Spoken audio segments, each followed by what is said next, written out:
My name is Shardel Santos. I'm originally from the Philippines. So I'm about 39 years old, turning 40 this year. I live alone in Vienna, no family at all. I have a 6-year-old son and recently divorced. Yeah, and it's the very reason why I landed here in Vienna because of marriage. I am a licensed registered nurse here right now in Vienna. But before coming here, I used to teach in a university back in the Philippines. So literature was my first degree. And then I studied also nursing science, which is called Pflegewissenschaft here. But then again, when I landed here in Vienna, it's not possible yet to work in that kind of field because the bachelor studium didn't exist yet. So there was no equivalent curriculum. So the decision of the government was that I can study for a year and work as a Flege assistant. So I did that for a good 2 years. I worked in Akaha at the cardiology and then pulmonology department. And then eventually I studied proper nursing, which is called Bachelor of Science in Health Studies here. So actually, that would be my fourth degree because in the Philippines, I had a degree in literature and I took a master's as well on that field. And then I studied nursing. That was the third degree.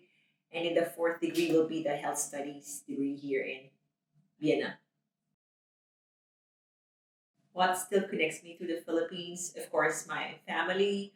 All my relatives and family members are in the Philippines. I have three siblings, an older sister, an older brother, and a younger brother. And my mom is still in the Philippines.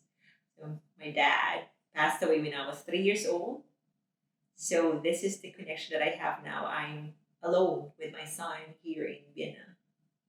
I try to fly to the Philippines every 2 years, but the situation changed at the moment because of the financial situation that I'm in and because of the pandemic crisis. In total, I think I speak four languages. So my mother tongue would be Tagalog. That's the Filipino language. Second would be English. Third would be German. And at one point, I learned Indonesian. So this is basically the four languages that I can speak, and I'm basically bilingual in a sense that English is almost my mother tongue. So aside from my language, like my son is raised in a way that I only speak to him in English, and the father speaks to him in German. Oh, my son is now 6 years old, and he was born and raised here in Vienna. So right now, I have a shared custody with the father of my son, which means that I get to have him half the time. Like every other week, he's going to be with me, and the other week, he will be with his dad. Yeah, it was quite difficult from the moment that he was conceived until now because the relationship was coming to an end when he was conceived. And so we tried all our best to salvage the marriage. We went to pair therapy, but it wasn't salvageable at all because there was a third party involved.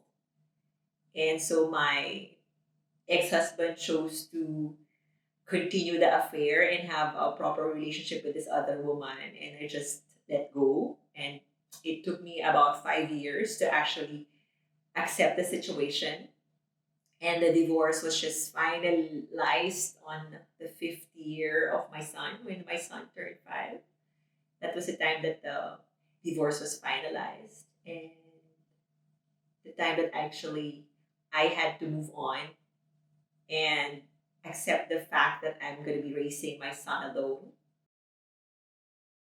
My son and I has a really close relationship because I breastfeed my son until he was 2 years old. And it was very difficult for me to let go when I had to go to work back in Akaha full time. And my son was just 15 months old, but I don't have family members, and I had to put him in the system and be part of the kindergarten so I could work full time and support him. and continue with the life. I'm not sure actually if it can be called life because it was just him and work, and nothing else. So I work as a private tutor, then I work as an assistant editor to a local magazine. Then after that, I was offered a teaching position in the university where I graduated, which is Ateneo de Manila University. And there I was a lecturer for about 2 years, teaching literary criticism and Filipino literature. And in the middle of that, I was offered a scholarship from Toyota Foundation, and I had a teaching position and a scholarship in Indonesia. And then after that, I came back to the Philippines and I started studying nursing, and which was a hype that time because the US needed a lot of nurses, and it was a fad, a hype at that time that a lot of Filipinos who already had degrees would study again another degree, and that would be nursing because it's our ticket. It's the fastest way for us to penetrate the US and build a life there. So at that time, after my masteral studies and the nursing thing, I decided, okay, I'm gonna go do this nursing and I'm gonna go abroad to support the family. But unfortunately, when I finished nursing, there was a retrogression. It means that from the time that I apply, it would take at least 5 years for me to get the visa and actually work in the US. So while I was waiting for that visa to work as a nurse, as a registered in the US, I worked as a cabin crew first for Qatar Airways.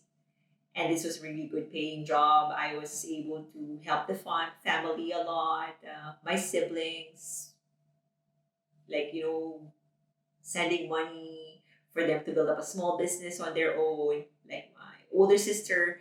And then my younger brother was able to finish university through the money that I earned. And from this work, I saved a lot of money as well. Like in 3 years, because I was a very frugal person, I was able to save around 100,000 euros. And that was also the time that I stopped flying because my ex husband gave me an ultimatum that if I don't follow him in Vienna and if I don't marry him, that everything will be over. And it was a 4 year long distance relationship. So that's the main reason actually why I ended up here in Vienna. And so when I came here in Vienna, there were a lot of odd jobs. Of course, German language proficiency is a requirement. So I ended up working in a remittance company for Filipinos sending money back home in the Philippines because there I would only need English, a bit of German, and of course my mother tongue. And that was the first job that I held here. And for a moment, I worked in KFC as a cashier. Yes, with my 4 degrees, I worked in KFC as a cashier. Yeah, because it was the only field here where people coming from my country can easily penetrate in this kind of industries. There are a lot of like nurses coming here or lawyers, even in engineers, and they end up either working in the kitchen or working in restaurants, like as a cashier. It wasn't enough actually to survive. In the Philippines, when you're teaching, it's about 400 euros a month. And when I was teaching at that time, it's not even enough to pay rent. And when I photocopy materials to my students and I don't get refunded, that's already a big chunk of my salary.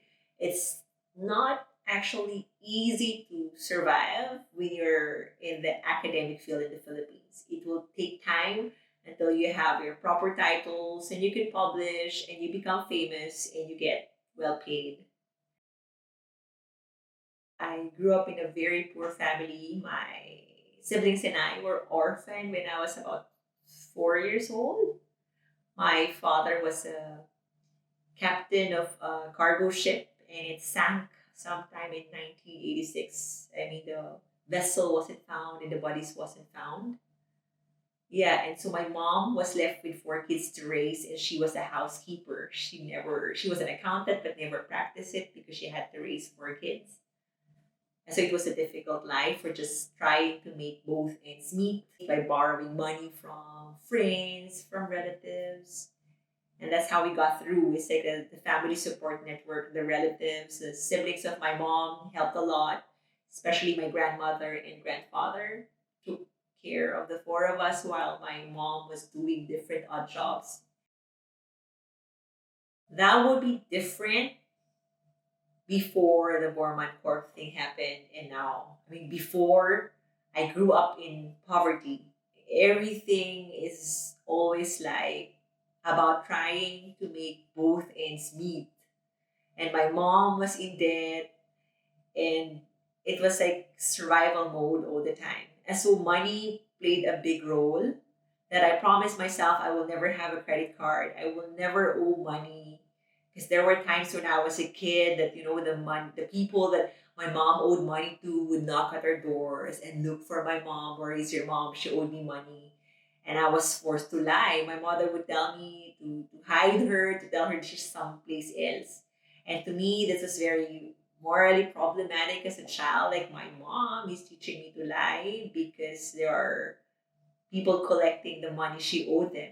And this money was the money used to send us to private schools, basically. And I promised myself that I will never ever go to a situation that I would be in debt to someone or I will owe money. And so I'm 39 now and does not even own a credit card because I don't like the idea of credit, of owing money, because I grew up in an environment where life is precarious. When somebody got sick, when it is enrollment time, my mom has to find means to borrow money to be able to survive and to provide.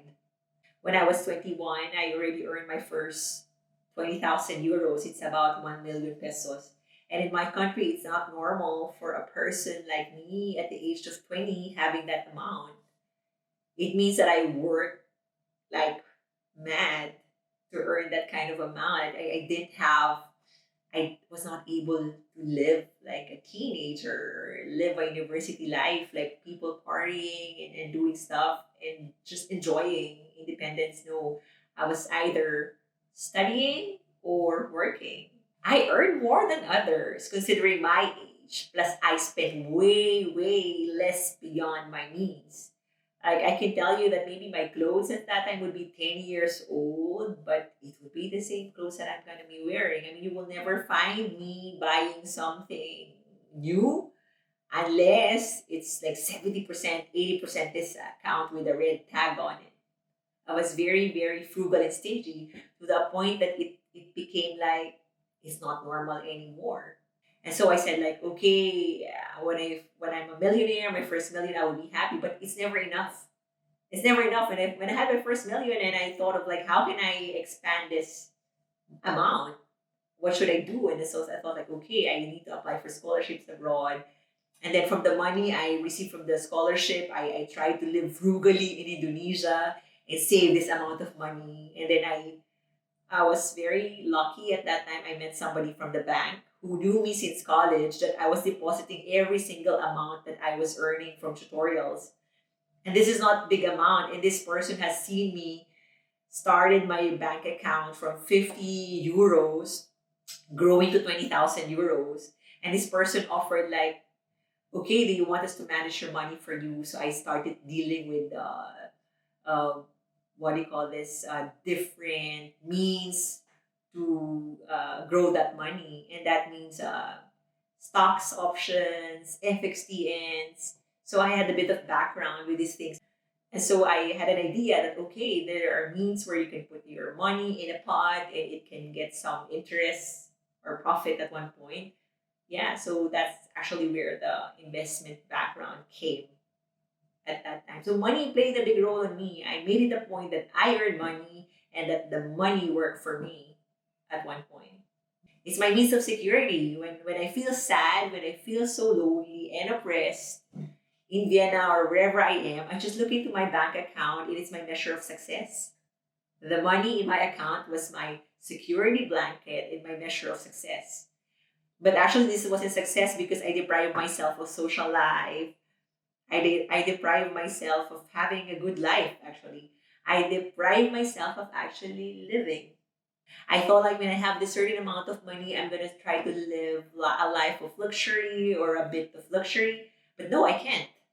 Even though I had like saved 300,000 euros before I lost this amount of money to this scam, I couldn't even spend 10 euros for myself.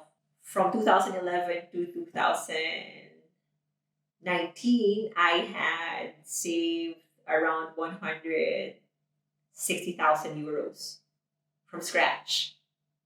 So that's about actually that's a span of 8 years that I earned or saved this 160,000 euros. And I thought like it's just normal. It's Europe. I mean, you can save this amount until I realized like when I lost my money that a lot of people are questioning, how can you have this amount of money? What did you do? How were you able to save it? And so that's when I recognized that, okay, this is actually not normal. My relationship with money was not actually normal. Okay, from the age of 16 until I was 38 before the Borman Corp thing happened. In total, it was about 300,000 euros.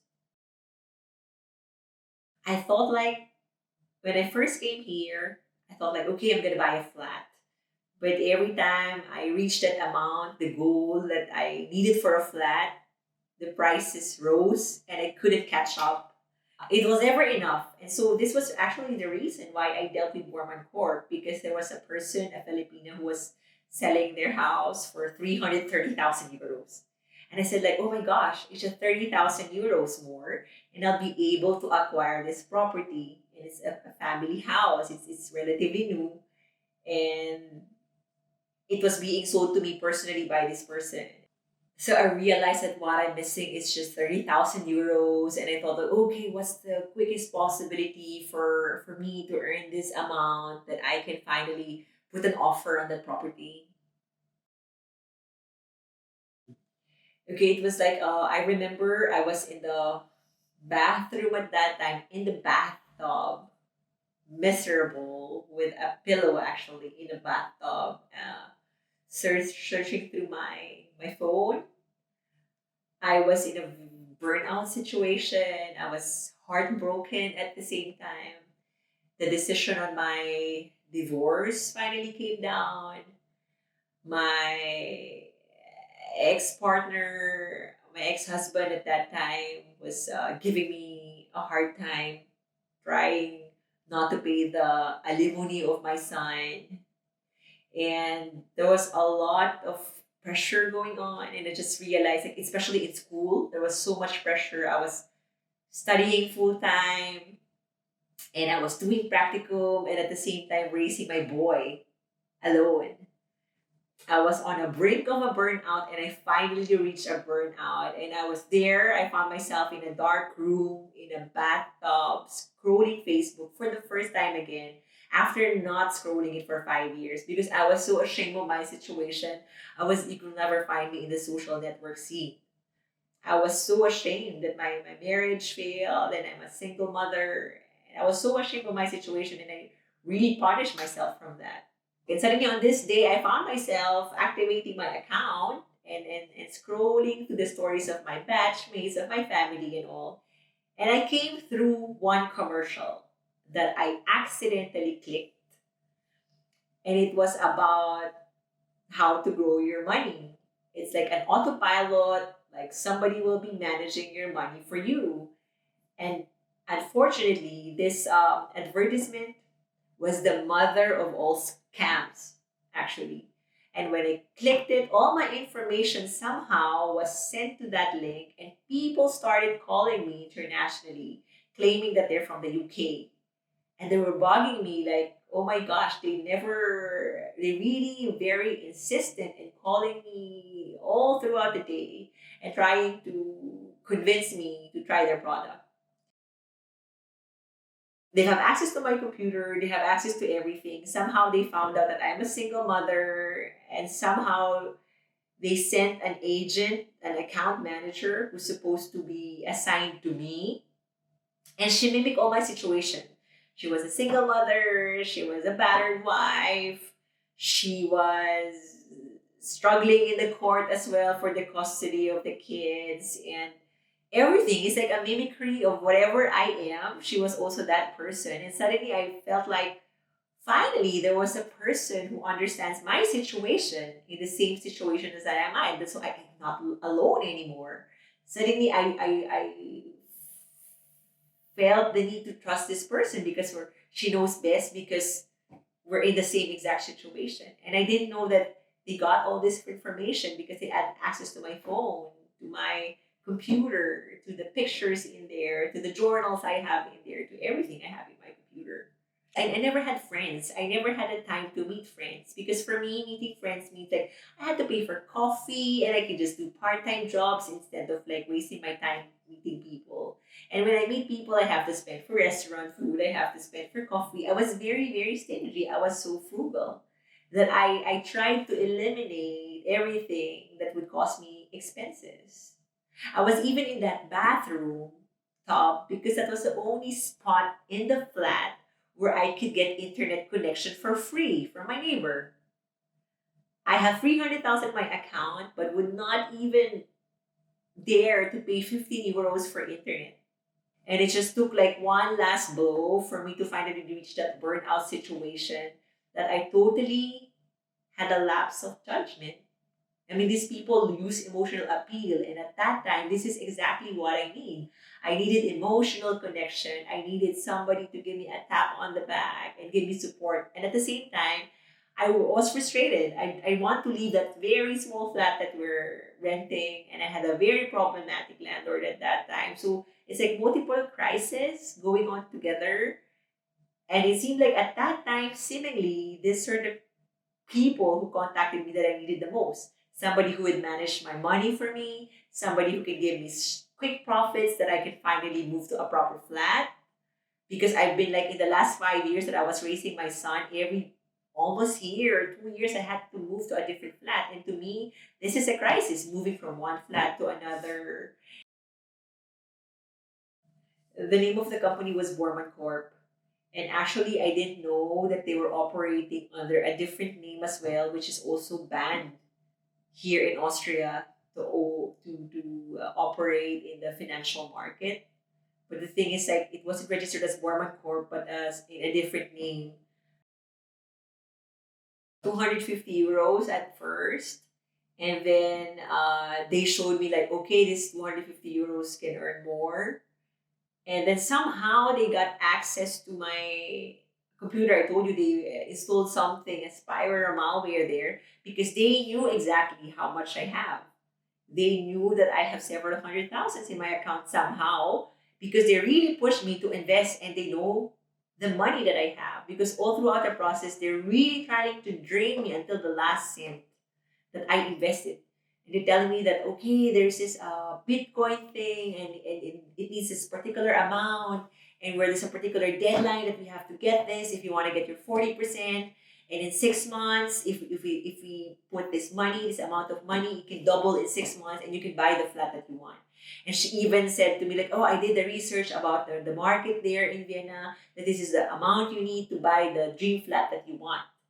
Something like that. So it sounded like legitimate to me. Or maybe I was hearing what I wanted to hear and I was convincing myself. Of course, a part of me maybe is skeptic, but I did not trust that thing because to me, these are people who's gonna save me. They're like the messiahs who just came there and will be the solution to all my problems.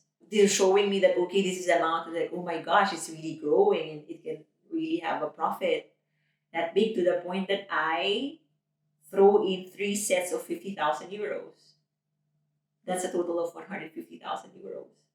I was really, really uninformed, really, really unwitty at that time. It never even occurred to me that it was a scam. Because she was following up every day. She was calling me maybe at least 8 times a day to follow up, to update me on everything. And I felt like, oh my God, where can I find such a person who would manage my account and was so up to date with everything and updating me with all the plans that she had. She had it all laid out for me, what she's gonna do with me with my money. And she even said like, "Oh my gosh, it's coming." It all started in June, instead of July. They said like in December you're gonna be one of our VIPs and we're gonna have a party here in the UK and you're gonna be part of it and we're gonna all see each other because I've never seen them. They're all about voice and I was so naive and I was so unwitty that I never even bothered to ask for a picture of them or anything because when I call them on the phone they say like, oh, it's not possible right now to do a camera call and stuff like that. It was actually my first time to use this WhatsApp thing, and I'm not familiar with it. That can actually have a phone call. You can actually see the person on the other side. I mean, I isolated myself from technology, from friends, and so everything like happened like this. Have I called a friend at that time, or just updated myself with the things going around the world? I probably would have saved myself from this scam. There were points in time that it became 300,000, the 150,000 euros. Oh my God, this is way, way beyond already what I needed. And so at that time, I thought like, okay, I'm gonna pull out the money. But when I informed my account manager at that time, she said like, no, but you know what? There's another product. If you reach 500,000, we can invest into this product for VIPs, and you can definitely be a millionaire. And so my goal was to reach that amount to invest more. So the plan was for me to fly back home and get the rest of my savings in the Philippines. And so then I realized like, okay, but I shoved all my money, all my euros in there. And so I even asked them like, so how do I do it? How do I fly back to the Philippines and get my money? They even allowed me to do a 5,000 euro withdrawal for me to buy the tickets and to get the rest of my money back in the Philippines. I was confiding to a friend. I was so proud that look, look at my investment at the moment. It doubled, and I was really dreaming of what to do with the money and stuff. And I was even encouraging that friend of mine to invest. And so we googled it together, and I just suddenly realized that oh my gosh, what he was able to pull out on his browser was different from my devices. And there it mentioned a lot about scam, online binary scam. I think I was in denial because all my money is in there. I couldn't accept it. I couldn't accept it that it was a scam, and a part of me still wants to believe that maybe these people are just unhappy. They didn't get the profits that they want to get, and they're just trying to ruin this company of some sort. I was in denial. I was convincing myself that my money is still safe with them and it's gonna grow. I flew to the Philippines, and when I reached my bank, my brother actually drove me there, and I was asking them like, "Oh, I tried to bank wire this money from the Philippines directly to this account that they gave me in Bulgaria, and the bank in the Philippines did not authorize it. That I had to fly home actually to fly home." And then my brother on the way driving me to the bank said like, are you sure about this? Have you not heard there's so many scams existing and stuff like that? And I said like, no, this is legitimate. I mean, they have a number in the UK, they have an address, and yeah, they really got me. I mean, there's a full trust in there that somehow, like, even though I can see already that there are signs of scam, that I continue to deny it. I was still thinking like, oh, with the platform that they have, it can't be a scam. They have a platform and I can monitor what's going on with my money.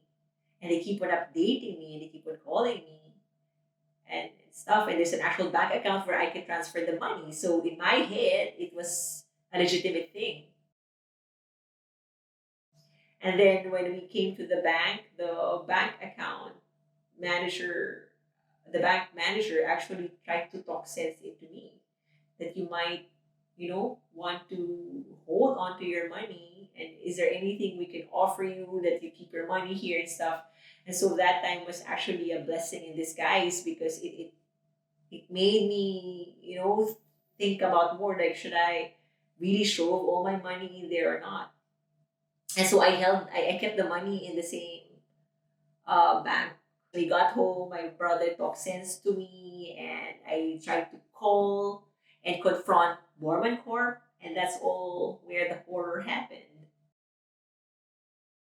So I called the account manager, assigned to me with Borman Corp, and I sort of like confronted her, like, are you a scam or not?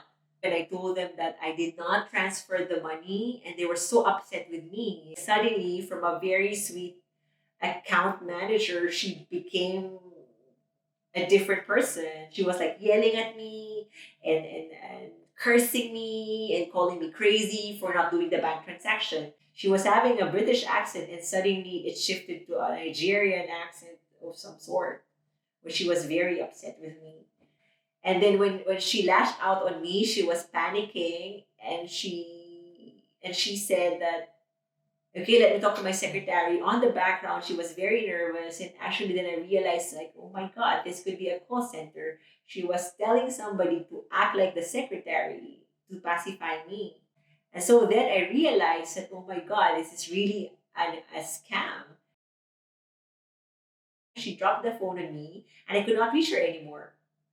And this was the reason because a withdrawal can never be authorized without a contact with the account manager. So she was out of the picture already. The next time I called her, the secretary called me and said she was fired.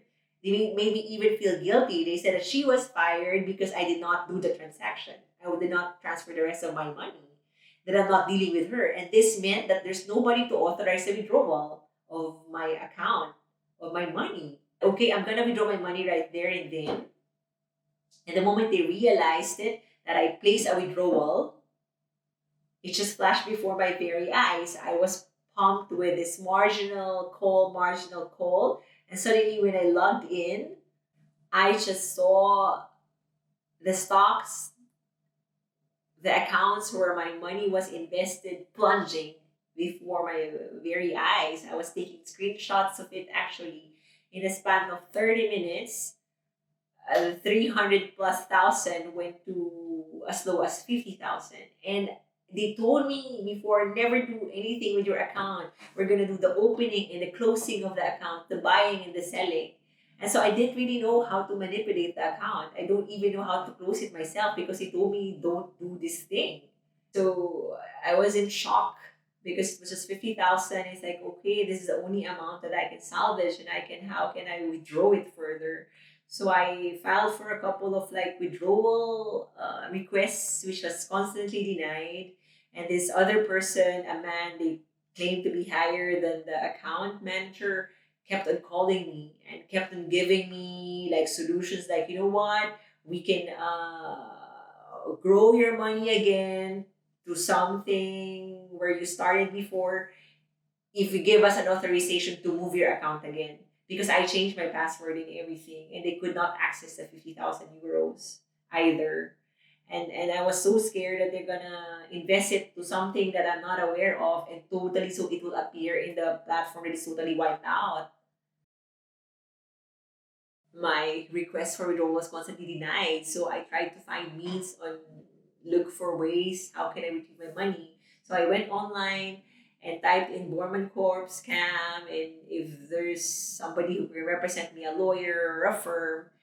And so somebody contacted me claiming that they can actually claim back my money from Borman Corp.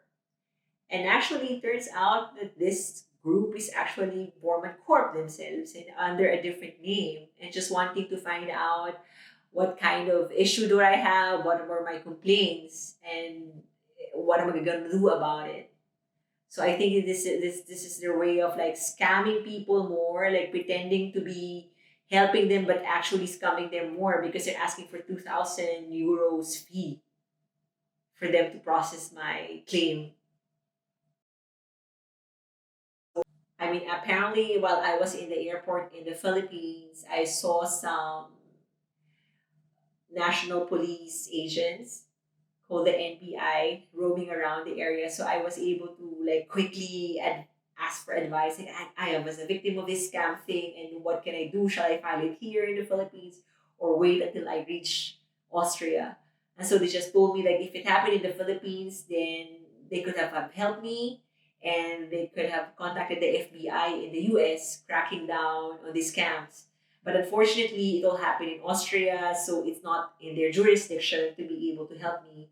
This is a cybercrime thing. In the Philippines, we do have cybercrime laws, but it covers events that were crimes that happened within the Philippines. When I came back here, immediately upon arrival from the airport, I went straight to the police, the LPD, in the second district when I was living at that time, and they just told me like, forget about your money. You will never get it back. It's gonna be transferred from one account to another until it's not gonna be traceable anymore. I think that was the start, and I started feeling some post-traumatic stress syndrome. I can't sleep anymore. I couldn't eat. I was like hopeless. And wherever I go to, I went to the police. Police can't help me. I went to the bank. The bank can't help me. Nobody can help me because there's no clear cyber law crime that can protect me. I was very, very frustrating. I felt so alone. And psychologically, I was not really stable at that moment. I really went to PTSD. And although I was in PTSD at that time, post traumatic stress syndrome, I was having anxiety attacks, I was having panic attacks, sleepless nights. I still managed to finish school. I went to school and do the normal things, get the exams. I even have days that I have my teachers encouraging me to take the test because I would go blank and I would just be on my panic mode and would just be blank for the first 15-30 minutes of the exam. But I'm just lucky that my teachers were nursing professionals and they see me perform before, and so they try their best to make me like just get by this semester. But it was really really tough. It really affected my life. There was even a point that I thought like I should be ending my life because I felt so ashamed. I felt so stupid that how can I be scammed? I mean, with all my degrees and with all my experience, how can I be fooled? And knowing that I held onto this money for years and suddenly just let go of it like that, there was a lot of guilt in there. There was a lot of self deprecation involved. And I was blaming myself a lot. I couldn't forgive myself. I couldn't forgive myself to the point that I even wrote a suicidal note already, writing down all the money left that I could leave to my son because I couldn't manage it myself. I thought like I cannot be a good guardian to my son if I cannot even manage the financial thing that we have stabilized.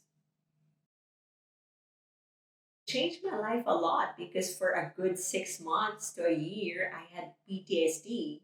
I wasn't myself anymore. I wasn't the mother, the same loving, attentive, healthy mother I was to my child.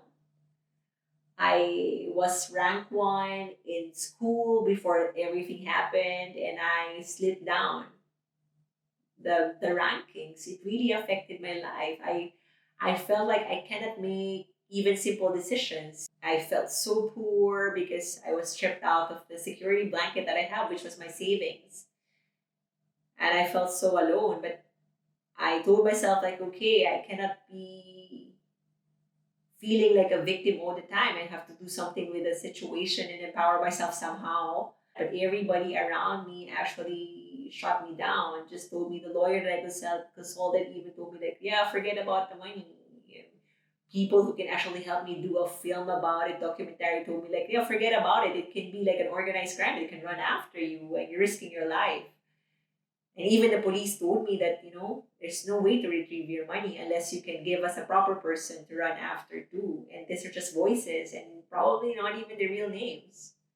So it's like I just sort of like lied low and tried to go back to normality, to a certain sense of normality in my life. And that was a good 6 months that it was really miserable. It changed a lot after a while, like from something negative, it became something positive because now I think I have a healthier relationship with money. That money is there to be spent, to live life, and not just be there and accumulate it. It changed sort of my value system and how I view money now, and how I treat myself, and how I spend for me and my son. And before I would like go to like different supermarkets just to get the cheapest thing of everything and to really, really stay on a very, very strict budget. But now I know that, okay, I'm working hard for the money that I earn, and these are the resources that should enable me to live a more comfortable life.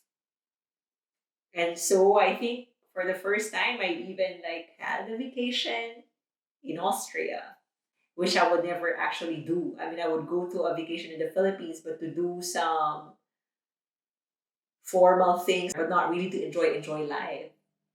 So I have